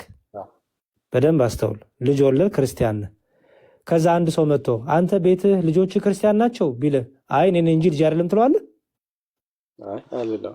አንተና ቤትህ እግዚአብሔርን አታመልኩም? ለምሳሌ መጽሐፈ ኢያሱ ላይ እኔና ቤቴ እግዚአብሔር እናመልካለን ሲል እኔና ሚስማሩ፣ እኔና ግድግዳው፣ እኔና ጭቃው እያለ ነው ኢያሱ? አይደለም። እኔና ቤቴ ሲል በእኔ ቤት ጣራ ውስጥ ያሉ ሁሉ እግዚአብሔርን ያመልካሉ አለ። ኦኬ ጸሎት ስታደርግ ልጅን አይ ገና ልጅ ነህ ብለህ በር ትቆልፍበታለህ? አትቆልፍበትም ማለት ይኸው። ስለዚህ ከነ ቤተሰቦቻቸው ሲባል ልጆቻቸውን ተጨምረው እኔ ለምሳሌ አንተ አሁን ወደ ኦርቶዶክስ ስትመጣ ትጠመቃለህ አይደል? ኦኬ ልጅን ትተዋለህ? ልጅን ለምሳሌ አሁን ከጴንጤ መጣ ልጆች አሉ። ልጅን ትተህ አስቀምጠህ መጥተህ ነው አንተ ብቻ ነው የምትጠመቀው? እንዴት እንደዛ ሲሆን ስታስበው በቃ እኔ ልጠመቅ ልጄ ይቀመጥ በቃ ያዙልኝ ብለህ ጎረቤት በቃ እሱ ይጠመቅ እሱ ገና ስላላመነ በቃ እንግዲህ ቀስ ብሎ በእኔ እድሜ ሲደርስ ልትል ነው? አይደለም። ለአንተ የወረደ መንፈስ ቅዱስ፣ ለአንተ የተጸጋ ጸጋ መንፈስ ቅዱስ ለልጅ አይገባውም? ይገባዋል። እግዚአብሔር አይ ጸጋዬን አልሰጥም ለልጆች፣ አይ ልጆችን አልባርክም፣ ልጆች ከኔ ጋር አንድ እንዲሆኑ አልፈልግም ብሏል እግዚአብሔር? አይልም። ስለዚህ ከነ ቤተሰቦቻቸው ተጠመቁ ይላል። በዚህ በድጋሚ እዛው የሐዋርያት ሥራ ምዕራፍ 13 ላይም ልድያ የምትባል ሴት ከነቤተሰቦቿ እንደጠመቀች፣ የወይኑ ጠባቂ ከነቤተሰቡ እንደጠመቀ ከነቤተሰቦቻቸው ይላል። ቤተሰቦቻቸው የሚለው እኛ ኦርቶዶክሲያ በምንረዳዋለን መሰለ በቤት ውስጥ ያሉ ሁሉ ማለት ነው። ህፃናትም ይኑሩ አዋቂም ሽማግሌ የሚኑሩ ምን ያደርጋሉ ማለት ነው? ይጠመቃሉ። ሐዋርያት ሥራ ምዕራፍ 13 ሰጠው፣ ሐዋርያት ሥራ ምዕራፍ 16 ሰጠው ማለት ነው። እነዚህ ላይ ተጽፎ ታገኛለን። ስለዚህ ይህን ሁሉ በመያዝ ቤተሰብ የህፃናትን እናጠምቃለን። የመጨረሻው የምነግርህ 40 እና 80 የሚለው ቀን አንደኛ ወደ ከዛ ከኦሪቱ በምሳሌ ይዘን የመጣ ነው። ምክንያቱም ኦሪቱ ለሐዲሱ ጥላው አይደለ? ለብሉይ ኪዳን ለሐዲስ ኪዳን ጥላው ነው። 40 እና 80 ቀን ቀኖና ነው። ለምሳሌ ኮቪድ የገባ ጊዜ ብዙ ሰዎች ብዙ ህፃናት በአመታቸው በ8 ወራቸው በ9 ወራቸው የጠመቁ አሉ። ገባ? ስለዚህ ቀኖና ነው። የሆነ ነገር ቢያጋጥም ያ በ40 ቀን በ80 ቀን የሚለው ሊረዝምም ሊያጥርም ይችላል ማለት ነው። ተረዳኝ? ለምሳሌ አንድ ልጅ ሲወለድ ህመም ቢያጋጥመው እና ለሞት የሚያሰጋው ነገር ሆኖ ከታየ ቤተክርስቲያን ከደረሰችበት ወዲያውኑ ለምን አንድ ቀንም ወይ ከተወለደ 4 5 ሰዓት 10 ሰዓትም አይሆንም የሚገባውን ጸሎትና ጥምቀት ስራ ትፈጽምለታለች። ጤነኛ ከሆነ ግን 40 እና 80 ቀኑን ጠብቆ ያደርጋል። በመሀል ላይ የሆነ ነገር እንኳን ቢመጣ አስቀድማ ቤተክርስቲያን ወይ አስቀድማ ተጠምቃለች ወይ አሳልፋ ልታጠምቅ ትችላለች ወይ ደግሞ ያንን ቀን ጠብቃ ተጠምቃለች ማለት ነው። በአጭሩ የህፃናት ጥምቀት መጽሐፍ ቅዱሳዊ ነው፣ እግዚአብሔራዊ ሀሳብ ነው። ከእግዚአብሔርና ከአብ ወልድ መንፈስ ቅዱስ የሚወለዱበት ነው። ከቤተሰቡ እግዚአብሔርን ሲያመልክ አብሮ በቤት ውስጥ ያለው ሁሉ የእግዚአብሔር ይሆናል። የመንፈስ ቅዱስ ማተብ ያድርበታል። የመንፈስ ቅዱስ ማተብ ደግሞ የሚያድረው በምንድን ነው? በጥምቀት ነው ብለን እናምናለን እኛ። ምክንያቱም ክርስቶስን የምንለብስበት አሮጌውን ማንነት ጥለን አዲሱን ማንነት የምንለብስ። ለዚህ ነው ሁለተኛ ልደት የሚባል እኮ ለዛ ነው። አየህ፣ ሁለተኛ ልደት የተባለው ለምንድን ነው? አዲስ ልደት ይባላል። አዲስ ማንነት ስለሚሰጥ ማለት ነው። ከዛ በኋላ ልጆች በቃለ እግዚአብሔር በቃሉ እየተማሩ እያደጉ እየበረቱ ይመጣሉ ማለት ነው።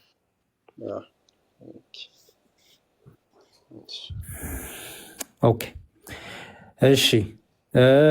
ዲያቆን ሕዝቅያስ አሉ ወይስ? አይ ቲንክ እሳቸው የተኝተው እንደሆነ አለው። ያሬዶ ቃለ ሕይወት ያሰማልን። አንተንም ዲያቆን ክርስቶፎሮስንም ተመልሶለታል በሚገባ። ይህንን ካደረሰ በቂ ነው ላለው ቃለ ሕይወት ያሰማል። እሺ እንግዲህ ታማኝ አደራሹን አደራ ርግቧን ሁን ቁራን እንዳትሆን በዛው ሄደ እንዳትቀር ትላለህ። እሺ ሳዶር ጨረስ። በእርግጥ አንድ ነገር ልበል እዚህ ጋር ሳዶር ተጠይቀህ ነው አይደል? ፕሮቴስታንቶች ጠይቀው ጥንቃቄ ይፈልጋል። አንዳንዴ ከእነሱ ጋር ድርቅ ያሉ ናቸውና የሆነ አመጣጣቸው ሊያጠቁ ሊያጠራጥሩ ምናምን እንደዛ ነው የሚመጡት እንጂ ኢቨን ታግሰው የሚሰሙህ ምናምን አይመስለኝም። እንደው ቅኖች እንዳሉ ሁሉ ማለት ነው። እና እንደው ለራስ በደንብ ብጠነክር እንደዛ አሪፍ ነው። በጣም ከብዙ በጣም በጥቂቱ ነው ባይዙ የመለስንልህ በዚች አጭር ጊዜ እንጂ ብዙ የሚጠቀሱ ነገሮች አሉ። ከጥንት ጀምሮ የሚታወቅ ነው። በእነሱም ቸርች በነገራችን ላይ ኢቨን ኢትዮጵያ ውስጥ እኮ እስከ 10 ቸርቾች የህፃናትን ጥምቀት ይቀበላሉ። አንዳንዶችን በቅርብ እየጀመሩ ይታወቃልና ያ ኦርቶዶክስን ማጥቃት ከመሰላቸው መጠው እንትን ይላሉ። ብቻ ጥበብ ይፈልጋል። ልፈልጌ ነው ሰው ለራስህ በደንብ ቁጭ ብለህ ብትማር ብታውቅ እንደዛ ነው የሚሻል። ሁኔታቸውን አይተህ ጠቢብ መሆን ጥሩ ነው። ቅድምም ዲያቆን ያሬድ ሲሉት ነበርና እንደው ዝም ብለን እንደ እርግብ የዋህ ብቻ መሆን ትክክል አይደለም። ኦርቶዶክስ መልሳላት እያልን ቆይ ይዤ እመጣለሁ እንደዛ መሆን የለብንም። በቃ ሁኔታቸውን አይተን ብልጥ መሆን አለብን። የማይቀበሉን ከሆነ ምንም መከራከር አያስፈልግም። ከዛ ውጭ ግን የተሻለ ሰው ጋር ምናምን ማገናኘትም የተሻለ ነው። ኢቭን ለማወቅ ለመረዳት የሚፈልጉ አይነት አካላት ከሆኑ ልታገናኘንም ትችላለህ፣ እዚህ ልትጋብዛቸው ትችላለህ። እንደዛ ብታደርግ ነው የተሻለ የሚሆነው። ይችላል ማለት ነው። ዲያቆን ይቀጥል። ከልደትም ጋር በውስጥ እናገራለን ተባብለናል። ከዚህ በፊትም ነግሬዋለሁ። የሚመጣ ሰው ነበር። ጥሩ በቃ ከልደት ጋር አውሩ። አይ ቲንክ ዲያቆን ሕዝቅያስ ሀሳብ አላቸው። እኔ የምሰጥ ሀሳብ ምንድነው ማጠቃለያ በአባቶች ትምህርትም እናስረዳለን። ግን መጀመሪያ እስቲ መጽሐፍ ቅዱስ ምን ይላል የሚለው እናሳይ ብዬ ነው እንጂ በአባቶች ትምህርት በቅዱስ ትውፊት አዳም ከተፈጠረበት ከገነት በመባረር በስንት ቀን ተባረረ በስንት እንደዚህ የሚሉ ከቅዱስ ትውፊትም እነሱን እናመጣለን። እሱ ግን አሁን እሱ አይደለም። አሁን መጽሐፍ ቅዱስ ራሱ አይደለም። ይቅርታ፣ ምክንያቱም የሚጠይቁ መጽሐፍ ቅዱስ ስለሆነ እስቲ መጽሐፍ ቅዱስ ያሳየኝ አይደል ጥያቄው። ስለዚህ መጀመሪያ መጽሐፍ ቅዱስን ፕሩፍ ታደርጋለህ። ከዛ ደግሞ ከፍ ወዳለው ደግሞ ወደ አጥንቱ ስትሄድ ቅዱስ ትውፊትን፣ ቤተክርስቲያን አስተምህሮን፣ የአባቶችን ትምህርት ደግሞ ለጥምቀት የተሰጡትን ነገሮች ሁሉ ደግሞ እነግርሃለን። ሰው እሱን አድርግ። ዲያቆን ሕዝቅያስ ሀሳብ አሉት? ሀሳብ ራሱ መለሰው ከልደት ጋር ተነጋግር ያለው አለ። እንደገና ደግሞ እነዛን ልጆች መዝሙረም አሁን እግዚአብሔር ፈቃድ ሆኖ ቤት ይከፍታል ቶሎ የክርስቶፎሮስ ቤት ደግሞ ሁል ጊዜ ስለ መዳን እንማማር በሚል ጥምቀትና ቁርባን ላይ ያተኮረ ነው። እነ ልደትም አሉ ወደዚህ እንዲመጡ። ምክንያቱም አሁን አንተ ይህንን ይዘህ ሄደ አንድ የተጣመመ ጥቅስ ቢያመጡ ቆይ ይችኛዋንም ጠይቄ ልምጣ ከሆነ እንትን ትላለህና ወይ ደግሞ እስከ ዛሬ የተሰጡ መልሶችን እናት ቤተክርስቲያን ላይ ምናምን ገብተህ በደንብ ጽፈህ እንትን ብለህ ሂድ። በመጨረሻ ልነግርህ ግን የምፈልገው እነሱ መረታታቸውን ካወቁ አይ እሱንማ እኛም እናጠምቃለን፣ እኛም እናቆርባለን፣ እኛም እንትን እንላለን ቢሉ አይ እናንተ ጋር የሚደረገው ትክክል አይደለም፣ ምክንያቱም ምንም አይነት ሐዋርያዊ ቅብብሎሽ የላችሁም፣ በእናንተ ቤት የማጥመቅ ስልጣን የተሰጠው ማንም የለም ብለህ ነው መዝጋት ያለብህ። ምንም ቢያደርጉ በእነሱ ጋር የሚፈጸመው ስርዓት የትኛውም ልክ አይደለም፣ የትኛው ምክንያቱም ሐዋርያዊ ቅብብሎሽ የላቸውም ማለት ነው። እና ግን አሁንም ደጋግመን የምንነግር ወደ ጸኑት ወንድሞች ልምድ ወዳላቸው ብታመጣ ያኔ የፕሮቴስታንቱን አቅም በደንብ ታያለህ ማለት ነው። ግን በጣም ደግሞ እንትን ካለ አንተ ብቻህን ከምትመጣ አሁን ከዚህ በፊት ልደተም ጋር ሌላውም ቤት የሚገቡ ወንድሞች ነበሩ። ፕሮቴስታንቶቹንም ሌሎቹንም እዛው ያስቀምጡና በስልክ ያገናኛሉ። እና ከነሱም ሲሰማና ካንተ እኩል አይሆንም ማለት ነው። እውነት ነው። በነገሮች ግን እግዚአብሔር እንዲረዳ ጸሎታችን ነው። በርታ። እሺ፣ እሺ። እግዚአብሔር ይስጥልኝ። አመሰግናለሁ። ቃሎች ያሰማል። ጨርሰሃል? ሌሎች ሰው እንቀበል ወይስ? ይቻላል። ተቀበል። በቃ እነዚህን እንግዲህ በደንብ ዳይጀስት አድርግ፣ አኝ በደንብ ብላ፣ ዋጥ፣ በደንብ አጣጥም። መጀመሪያ አንተ በደንብ ያቸውና ከዛ በኋላ ራሱ ጥምቀት ደግሞ ከክህነት ጋር የሚያዝበትን ደግሞ በኋላ ደግሞ በሌላ ቀን ደግሞ ከቅዱስ ሚስጥር ጋር ቅዱስ ሚስጥር መፈጸም ያለበት ማን ነው? ለማን ይፈጸማል? እኛ 5 አዕማደ ምስጢራት አሉን ታውቃለህ። ሚስጥረ ስላሴ አለን፣ ሚስጥረ ስጋዌ፣ ሚስጥረ ጥምቀት፣ ሚስጥረ ቅዱስ ቁርባን፣ ሚስጥረ ትንሣኤ ሙታን አለን። እነዚህ ዶግማ ናቸው። በተለይ ቁርባንና ሚስጥረ ጥምቀት ላይ ስመጣ 7ቱ ሚስጥራት ቤተክርስቲያን ታገኘዋለህ። እነዚህን ለምን ድጋሚ የምታገኛቸው? እነዚህ ሁለቱን አፈጻጸሙ ደግሞ ቀኖና ስለሆነ ነው። በጥምቀት ማመን ዶግማ ነው። በቅዱስ ቁርባን ማመን ዶግማ ነው። ጥምቀት ያድናል ብሎ ማመን ዶግማ ነው። ቅዱስ ቁርባን የዘላለም ሕይወት አለው ብሎ ማመን ዶግማ ነው። ይሄንን መካድ ከዶግማ ያስወጣሃል፣ ከእምነት ያስወጣሃል። ከጴንጤዎቹ ጋር ልዩነታችን ይሄ ነው። ባይዘው እኛ ከጴንጤዎቹ ጋር ልዩነታችን የድንግል ማርያም አማላጅነት፣ የቅዱሳን ምልጃ አይደለም። ራሱ በስላሴ ትምህርት፣ በነገረ ጥምቀት፣ በነገረ ቅዱስ ቁርባን ትምህርት ልዩነት አለን። እኛ ጥምቀት ያድናል፣ ቅዱስ ቁርባን ያድናል ብለን ዶግማችን ነው እንላለን፣ ሃይማኖታችን ነው እንላለን፣ አየኸው መሰረት ነው እንላለን። እነሱ ደግሞ አያድንም ይላሉ። ስለዚህ እኛ እና እነሱ አንገናኝም በዚህ ትምህርት። ብዙ ጊዜ ግን ይህን ትምህርት ለሰው ነግሮ አይደለም ጴንጤ የሚያደርጉት። ሰው ወይ ታምር ወይ ገድል ወይ ደግሞ የሆነ የመላእክት ምልጃ ብለው ሸጉደው ነው። ስትገባ ግን ጴንጤ ኮንክ በኋላ ጥምቀትንና የምትክደው ማንን ነው? ጥምቀትንና ቅዱስ ቁርባን ትክዳለህ። አየኸው። ስለዚህ ይሄን ነገር ሁሉ አንድ ላይ አድርገን ደግሞ ከክህነት ጋር የተያያዘውን በመጽሐፍ ቅዱስ ከክህነት ጋር የተያያዘውን ዮሴፍ አንድ ሚዩት አድርግልን ፕሊዝ። ከክህነት ጋር የተያያዘውን ደግሞ አያይዘን ስልጣነ ክህነት ግዴታ እንደሆነ ቅብብሎች ከሌለ ሐዋርያ ቅብብሎቹን ካልጠበቀ የፈለገ ሰው ቢያጠምቅ ሻወር ነው የሚሆነው። የፈለገ ሰው ሚስጥራትን ቢፈጽም ህይወት አይሆነው። ምክንያቱም በትክክለኛው በሐዋርያ ቅብብሎች ውስጥ ያለፈች ቤተክርስቲያን ስላለች ከዛ ውጭ የሆነውን ስለማንቀበል ትምህርትም ስላለው ማለት ነው። እሱን በሌላ ቀን እናገራለን። እግዚአብሔር ይርዳ። በርታልን። እሺ ወንድማችን። አሜን አሜን። እሺ እግዚአብሔር ይዛቸውና ፎሎ አድርገናል። ይዛቸውና ስትመጣ እሺ ችግር የለውም እመጣለሁ።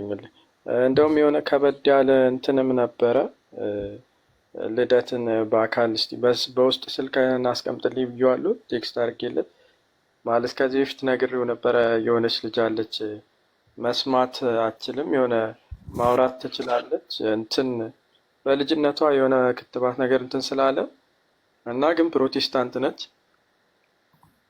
ልጅም ወልዳለች። እምነቱ ክርስትና ምናምን አላስነሳችም። ወደ ኦርቶዶክስ መምጣት ፈለጋለች። ግን ምንም ለማስረዳት በጣም ኮምፕሌክስ የሆነ ነገር ስለነበረ ብቻ እኔ ጋ በጣም ብዙ ሰው አለ እንደዚህ አይነት ሰውን የሚያጋጥመኝ ምናምን የምትረዱኝ ነገር ስለሚኖር ያው በብዛት እናንተን ቤት መላለስ። የምልክት ቋንቋ ትችላለች ልጅቱ? አትችልም። ትንሽ የአፍንትን ግን ትችላለች። አፍን ታነባለች። ኦኬ አይ ቲንክ አንድ እህት አለች የአስተማሪዎችን ትምህርት በሳይን ላንጉዌጅ የምታስተምር እንደገና እንደዚሁም በከንፈር ንባብ የምታስረዳ ወደዚህ ወደ ሜሪላንድ አካባቢ ናት ያለችው። መዝሙረ ካወቃት በጣም ጎበዝ ልጅ አለች። እንደዛ ከሆነ ልጅም የወለደችው የ3 ወር ልጅ አለ። እሱ ራሱ ክርስትና አልተነሳም እና በጣም የሆነ የተዘበራረቀ ነገር ላይ ስለሆነ እንሞክራለን ያለው በውስጥ እናወራለን። እሺ አስቀምጥልኝ እና መጣና እዚሁ በምልክት ቋንቋ ለሁለቱም የምታስተምር ልጅ አለች የምታግዘን። ከእሷ ጋር እናገናኛቸዋለን። እሺ ጊዜ ይስጥልን። እሺ ዮሴፍ ይሰማል? እግዚአብሔር ይመስገን። ሰላም እንዴት ነህ? እግዚአብሔር ይመስገን። እንዴት ዋላችሁ? ተመስገን። ከቤተ እምነት ነው ወንድማችን? ኦርቶዶክስ ተዋህዶ፣ የኢትዮጵያ ኦርቶዶክስ ተዋህዶ። ኦኬ። ጥያቄ ኖሮክ ነው? አዎ ጥያቄ ኖሮኝ። እሺ በመጀመሪያ ይቅርታ፣ ለላይቭም ለቲክቶክ ስፔሻሊ ላይቭ አዲስ ስለሆንኩኝ ማይክ ሚት ማድረግ እንዳለብኝ እንኳን አላወኩም። ለዛ ነው ቅድም እሺ ጥያቄ ርዕሱንም የላይቭ ርዕስ ቶፒክ ምን እንደሆነ ስላላወኩኝ ከስር ጽፌ ነበርና በስላሴ ዙሪያ ነው፣ ትሪኒቲ ዙሪያ ላይ ነው መጠየቅ የፈለኩት። ይቻላል ብሎኛል አይደል? ይቻላል። አዎ ችግር የለውም። በስላሴ ዙሪያ ትችላለህ፣ ችግር የለውም። እኔ አንተ ግን ማስቀደም መጠየቅ የምፈልገው ቤተክርስቲያን እንደ ሰንበት ትምህርት ቤት ለመማር አውደ ምሕረቶች ቸር ጉባኤ ለመካፈል ጊዜ አግኝተህ ታውቃለህ? እውነት ለመናገር ጊዜ አለን እኮ ሁላችንም፣ የስንፍና ጉዳይ ነው። አዎ የጠየቁ ግን እሱን አይደለም። ስንፍና አግኝቻ ቃለው ግን እስካሁን ድረስ እንዲህ ወጥ የሆነ ትምህርት ማለት ወጥ ስል በስርዓቱ ሰንበት ትምህርት ቤት ገብቼ ተመሪ ምን ብዬ አላውቅም። መልካም ችግር የለውም። እሱንም በዛው ጠቁሜህ እንዳልፍ ብዬ ነው። ምክንያቱም በደንብ መሰረታዊ ነገሮችን በደንብ ስለምታገኝ ይሄ የቲክቶኩ ጥያቄና መልስ ብዙም እንትን አሁንም የሚሆነው ጸጥ ረጋ ብለህ ከመሰረቱ ጀምሮ እግዚአብሔር ማን ነው፣ የእግዚአብሔር መገለጥ መጽሐፍ ቅዱስ እንዴት ተገለጠ።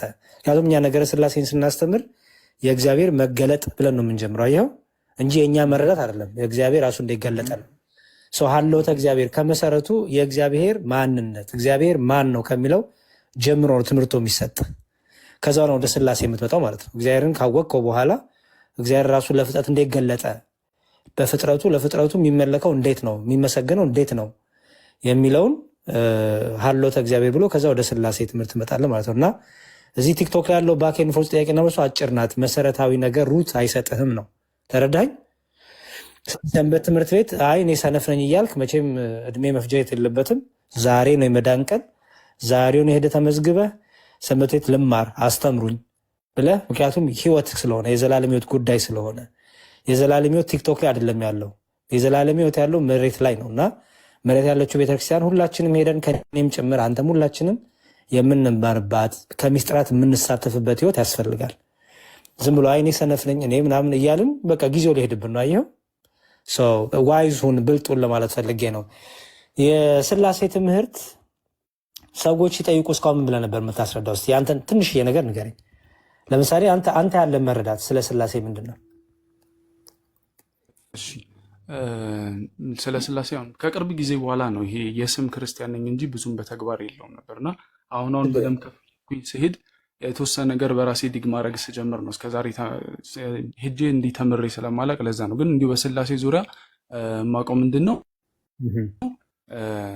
እግዚአብሔር የስላሴ እንዴት ነው ይሄ 3% ወይም ደግሞ በ3% ውስጥ አንድ ጋድ እንዳለ አንድ መለኮታዊ የሆነ አምላክ እንዳለ ነው ማለት ነው። ብዙም የጠየቀኝም ሰው የለም እስካሁን ድረስ። ኦኬ መልካም በቃ ስለዚህ ጥያቄን አቅርብና በደንብ አድርገን እናግዛለን። የሚነበብ መጽሐፍትም እንሰጣለን። የአባቶች ትምህርትም አለ፣ የመጽሐፍ ቅዱሱን ትምህርትም አለ ማለት ነው። እና እሱን እንሰጣለን። እዚህ ያላችሁ 1200 ክርስቲያኖች ወንድማችን እፎይ ነገ ይገባል፣ ቤቱን ይከፍታል። ስለዚህ ገብተን ወንድማችን እፎይ ጋር እንማራለን። ስለ እስልምና ነገሮችን እያነሳ እንሄዳለን ማለት ነው። እሺ ወንድሜ ጥያቄ ጠይቀኝ። ምን መጽሐፍ ነው የምትገልጠው? መጽሐፍ ስገልጥ ይሰማኛል ሳይሆን እንትን ዩቲዩብ ላይ ምናምን አሁን ይሄ የቤተ ክርስቲያን ቪዲዮዎች ይለቀቁ አይደል? የትምህርት ቪዲዮዎች ከእነሱ እንትን ስል ማስታወሻ ይዛለሁ ብዙ ጊዜ ዝም ብዬ እንዳረሰው ብዬ እና ጥያቄውን ይዘው የነበረው የዛኔ ነው። እሺ ጠይቅ። እሱን ነው በቃሌ ከምለው እያነበብኩት ቢሆን ይሻላል ብዬ ነው። ኦኬ ጠይቅ። እሺ እና እንትን እንዲህ በሂስትሪም ደረጃ ለማየት ፈልጌ ልክ አሁን ዘግሬት ስኪዝም የሚባሉ አለ አይደለ? ካቶሊኮች ከኢስተርን ኦርቶዶክስ የተለዩበት ለረጅም ጊዜ የሚመስለኝ ከኛ ኦርቶዶክስ ከኦሪየንታል ኦርቶዶክስ የተለዩበት ጊዜ ነበር ይመስለኝ እና በኋላ ላይ ሳይ ካቶሊክ ከኢስተርን የተለየበት ላይ ይሄ ዋናው ኮዛቸው ተብሎ ከሚነሳው ይሄ ዘፊሊኬ የሚባለው ኮንሰፕት አለ አይደለ? ይሄ መንፈስ ቅዱስ ከአብና ከወልድ ይሰርጻል የሚሉት። አዎ ቆይ መጀመሪያ እሱ ጋር ከመድረስ በፊት ራሱ መጀመሪያ የስላሴን ትምህርት ኦርቶዶክስ ምን ታስተምራለች የሚለውን ብቻ እሱ ላይ ፎከስ አድርግና ከዛ ኮምፓራቲቭ ሪሊጅን ላይ ትደርስበታል። አሁን ኮምፓራቲቭ ሪሊጅን ለመስራት ገና ነህ። ምክንያቱም መጀመሪያ አንተ ራሴ የቆምክባት ኦርቶዶክሳዊ ተዋህዶ ቤተክርስቲያን ወይም ኦሪየንታል ኦርቶዶክስ ተዋህዶ ቤተክርስቲያን ምን ብላ ታስተምራለች፣ የኢትዮጵያ ኦርቶዶክስ ተዋህዶ ቤተክርስቲያን ደግሞ ምን ብላ ታስተምራለች። መጀመሪያ ትምህርቱን ተማር። ከዛ በኋላ ኮምፓራቲቭ ሪሊጅን ውስጥ ትገባለህ። ከአሁኑ ከኮምፓራቲቭ ከጀመርክ ምንም የምትይዘው ነገር አይኖርህም። ምክንያቱም አንድ ግራውንድ ላይ መቆም አለብህ መጀመሪያ ኮምፓራቲቭ ለመስራት አይደል? እሱን ለጊዜው አቆየውና ምክንያቱም መሰረታዊ የሆነ ትምህርት የለኝም ብለሃል። መሰረታዊ ትምህርት የሌለው ሰው ከኮምፓራቲቭ ሪሊጅን አይጀምርም። እውነቱን ለመናገር እነገሌ ምን አሉ፣ እገሌ ምን አለ፣ እገሌ እንዴት ነው የሚያው ሳይሆን እኔ ኦርቶዶክሳዊው እኔ እንዴት ነው የምረዳው? እኔ እንዴት ነው የማምነው? ቤተክርስቲያን እንዴት ነው የምገልጸው ስላሴ?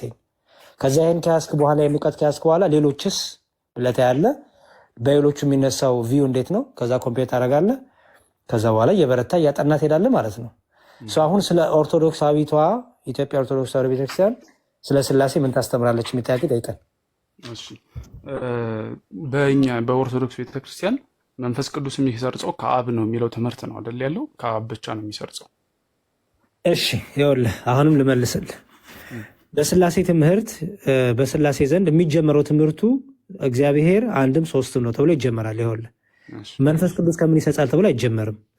አሁን አንተ አሁንም ኮምፓራቲቭ ውስጥ ነው እየገባህ ያለው። ፕሊዝ እሱ አይጠቅምም። አሁን እኔ የምመክር እሱን አልመክርም። አሁን ተመለስና ወደኋላ ራሱ መጀመሪያ ስላሴ ማለት ነው በመጽሐፍ ቅዱስ ስላሴ እንዴት ነው የምንረዳው ከሚለው ጀምር። በመጽሐፍ ቅዱስ እግዚአብሔር ራሱ ሶስትነቱን ገልጧል። በብሉይ ኪዳንም በሐዲስ ኪዳንም። በብሉይ ኪዳን ራሱ እንደገለጠ ታውቃለህ ዮሴፍ? አይ አላውቅም። ስለዚህ ከሱ መጀመሪያ አይሻልም? ይሻላል። ከሱ ጀምረን ከዛ በኋላ ወደ ሐዲስ ኪዳን ገብተን ከዛ በኋላ የግብር ስናወራ መንፈስ ቅዱስ ሰራጺ፣ አብ ወላዲ፣ ወልድ ተወላዲ ስንል የዛን ሰዓት ሰራጺ ማለት ነው። እኛ ከአብ ብቻ የሚወጣ ብለን እናምናለን። አይ ከአብና ከወልድም ብለው የሚያምኑ አሉ። ፕሩፋቸውን ግን እኛ እንፈልጋለን።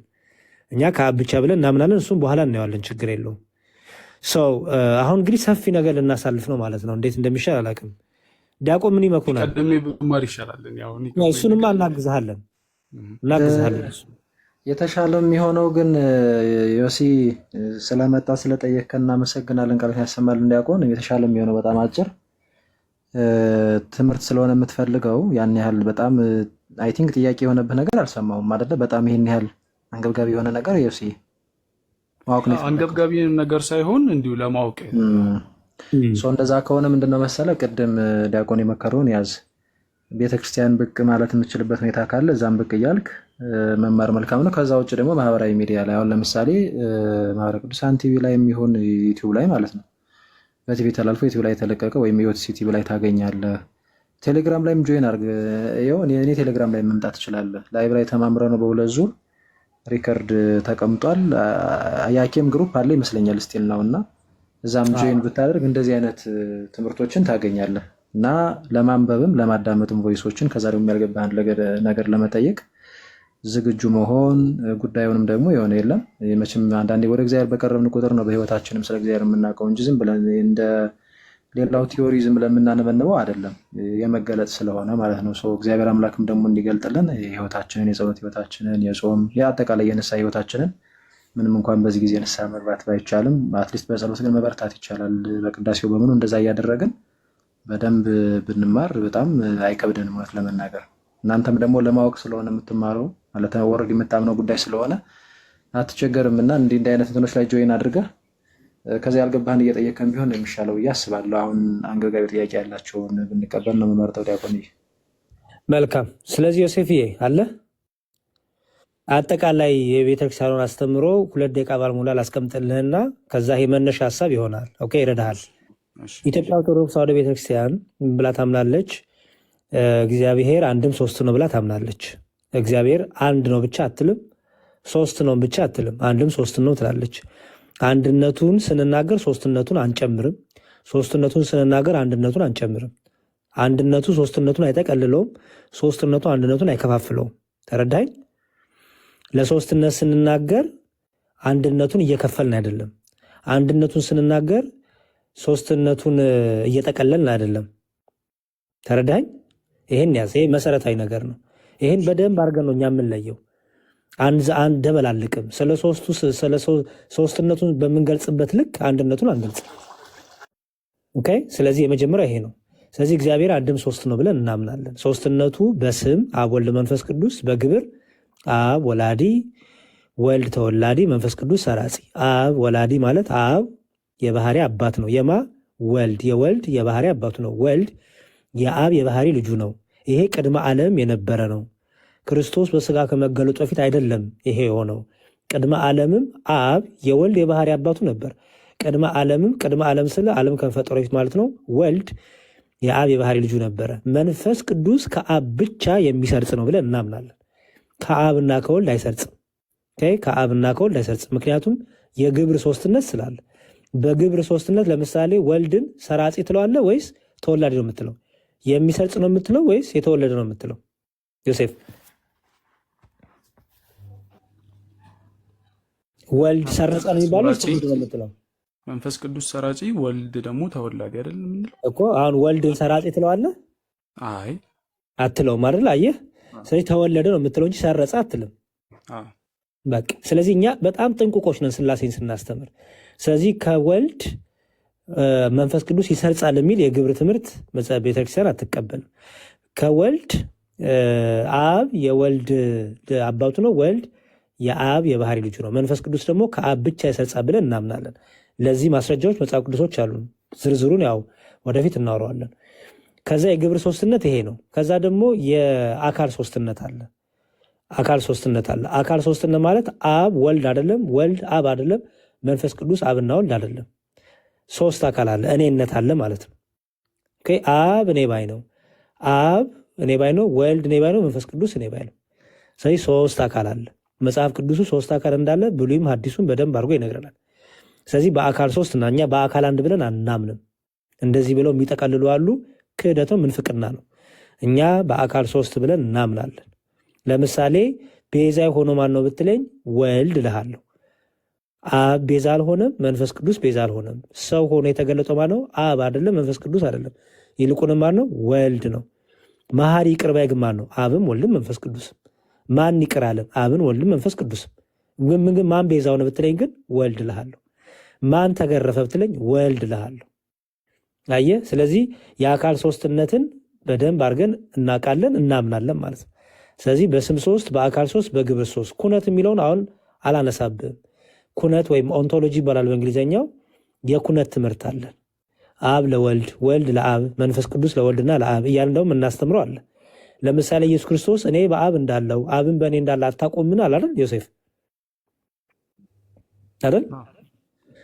ታዲያ እንዴት ነው አብ በወልድ ውስጥ ያለው? እንዴት ነው ወልድ በአብ ውስጥ ያለው? እንዴት ነው? ምክንያቱም እኔ በአብ አለው አብን በእኔ ያለ ብሏል። ስለዚህ አብ በወልድ ውስጥ እንዴት ነው ህላዌው እንዴት ነው? ይሄ ደግሞ ኦንቶሎጂ ይባላል ማለት ነው። ወይም ይሄ ኩነት የምንለው ማለት ነው። ወይም የቢንግ ይባላል። ይሄ የህላዌ ትምህርት ነው። እሱም በሰፊው እንማማራለን። ይሄ ሶስትነትን ስናስቀምጥ እነዚህ ናቸው። አንድነት ደግሞ ስንል በመለኮት፣ በስልጣን፣ በአገዛዝ፣ በእውቀት፣ በፈቃድ ይህን ዓለም በማሳለፍ ይህን ዓለም በመፍጠር በዚህ ሁሉ አንድ ጌታ፣ አንድ አምላክ፣ አንድ አገዛዝ፣ አንድ ስልጣን፣ አንዲት ፈቃድ፣ አንዲት እውቀት ብለን እናምናለን። ስለዚህ አንድ እውቀት በሶስት ግብር፣ በሶስት አካል፣ በሶስት ስም፣ አንድ መለኮት በሶስት ግብር፣ በሶስት አካል፣ በሶስት ስም። ሶስትነቱ አንድነቱን አይከፍለውም ምስል አሁን ገባህ አይደል? እንዴት እንደሆነ ወይ አንድነቱ ደግሞ ሶስትነቱ አይጠቀልለውም ምስል አሁን ገባህ አይደል ዮሴፍ? ምክንያቱም አንድነት የምንናገረው ለሶስትነት አናመጣውም፣ ለሶስትነት የምናገረው ለአንድነት አናመጣውም። ግልጽ ነው። በቃ የቤተክርስቲያን ጠቅላላ የሥላሴ ትምህርት እዚህ ውስጥ የሚዞር ነው። ዲቴሉን ግን ስናብራራው በብሉይ በሐዲስ እያደረግን ምን ማለት ነው? ግብር በብሉይ በሐዲስ፣ ስም በብሉይ በሐዲስ፣ ኩነት ወይም ኦንቶሎጂ የሚባለው በብሉይ በሐዲስ። መንፈስ ቅዱስ የአብና የወልድ እስትንፋስ ነው እንዳለን ከምን የተነሳ? መጽሐፍ ቅዱስ ማስረጃ። ወልድ ለራሱ ቃል ነው፣ ለአብና ለመንፈስ ቅዱስ ቃላቸው ነው። ማስረጃ አለን። አብ ለራሱ ያውቃል፣ ለወልድና ለመንፈስ ቅዱስ እውቀታቸው ነው። ማስረጃ አለን። መንፈስ ቅዱስ ለራሱ እስትንፋስ ሕይወት ነው፣ ለአብና ለወልድ እስትንፋስ ሕይወት ነው። ማስረጃ አለን ማለት ነው። ይሄ ኦንቶሎጂ የምንለው ነው እና ዝርዝሩ እንዲቴሉን በደንብ ጊዜ ወስዶ መማር ይፈልጋል። በዛ ደግሞ በደንብ እናግዛለን። ቤዚኩ የቤተክርስቲያኗ ትምህርት ግን ከዚህ ነው የሚጀምረው። እሺ፣ አመሰግናለሁ። ቃልዎት ያሰማል። አሜን። ፎሎ አድርጌ ያለው ዲያቆን ሕዝቅያስ እና ዲያቆን የሚጨምሩላቸው ነገር ካለ ይጨምሩለትና አይ ይበቃል። እንትን ነው ጽነት ስላለው ትምህርተ ሥላሴ እንትን እንዳንለው። ዮሴፍ በጣም ጥሩ ልብ ነው ያለ፣ ኖታ የያዘ ምን ጥሩ ነው። ግን ኖቱን ከቴዎሎጂ ከጀመርከው ተወዛግበህ ነው የምትቀረው እና ቅዱስ ጳውሎስ እንዳለ የቃሉን ወተት መጀመሪያ ብትጠጣ ያለህበት ከተማ ሰንበት ትምህርት ቤት ብትሄድ አለያ ደግሞ ጉግልም ብታደርግ ትምህርተ ሥላሴ በኢትዮጵያ ኦርቶዶክስ ተዋሕዶ ቤተክርስቲያን ብትል በጣም ብዙ ፒዲኤፎች አሉ። የሚኒሶታ ሥላሴ ደግሞ ጸሎተ ሃይማኖት አለ። እሱን ራሱ ብታነበው ከነ ትርጓሜ ያስቀመጡት አለ። ድንቅ ተወዶ እንትን ብሏል። ከዛ ቀስ ብለህ ጀምር እና እንግዲህ አስብ ካቶሊክና እንትን ምስራቅ ኦርቶዶክሶች የተለያዩበት ቦታ ላይ ከደረስክ እነሱ ከብደውቸው የተለያዩበትን አንተ እንዴት ልታደርገው እንደምትችል በጣም ይከብዳል። እና ስለዚህ ትምህርተ ሥላሴ በጣም ጥንቃቄ ስለሚፈልግ በቀደም አንድ ነብይ ነኝ ብሎ ወጥቶ 3 መለኮት አለ እያለ ነበረ ፓስተር ሶፊ ቤት እና እንደዛ አይነት ስህተት ስለሚሰራ ትንሽ ወንድሞች የመከሩን ብትሰማ ነው እኔም የምመክረው። በተለይ ደግሞ መዝሙረን ቤቱ ሲከፍትም ሆነ በግል እንትን ብትል ጥቅሶቹን በሙሉ ቢሰጥህ ከዛ በኋላ ንባብ ብትጨምርበት እንትን ትለዋለህ ማለት ነው። ዲያቆን እግዚአብሔር ይስጥልን።